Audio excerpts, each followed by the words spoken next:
I'm Clémence Pirajean. And I'm James Lees. We are the co-founders of Pirajean Lees.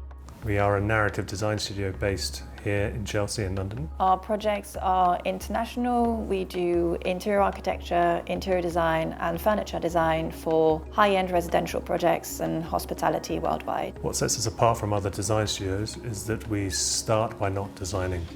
In that sense, we spend a lot of time researching and developing a very in-depth narrative for a project. What the narrative does and the research that we find identify character or values and bring a unique soul to each project. Our team and us go to exhibition, libraries, we look at archives, old magazines. The inspiration can come from a person. We've created newspapers, we've referred to poems, we've referred to books, photographs. We don't want to restrict ourselves within that research, so we create very broad research maps, mind maps with connections, and everything just comes into play and creates a story and a red thread through the project. Once we've really settled on our direction of our narrative, we spend a lot of time working in an analog format. So we spend a lot of time sketching and drawing. That connection is straight from your imagination to your hand and how you create on paper. I think this is really important to really absorb from the narrative what the points are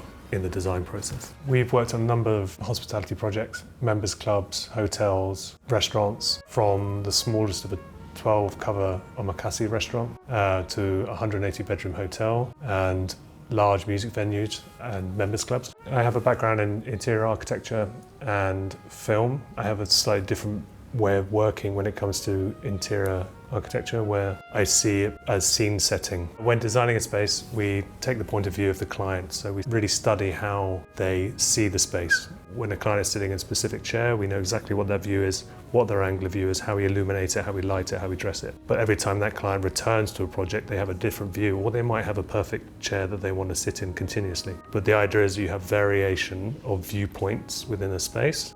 That creates a diversity for that client, and every time they return, it's something new, something fresh. I come from a family of creatives and artists who also have a background in hospitality. So in addition to our training in interior design and interior architecture, this helps us to understand how hospitality projects and venues work behind the scenes. We have architects, interior designers, furniture designers, which means we can adapt our services based on the needs of the project. We do projects where we're very much alone and direct with the client, or others with multiple consultants for various disciplines. So the scale of the projects also varies. Our team is international with diverse backgrounds, which means everyone brings a different eye to the table, brings different ideas. Our projects are unique. Our narrative design approach brings true value to how people experience the spaces that we design.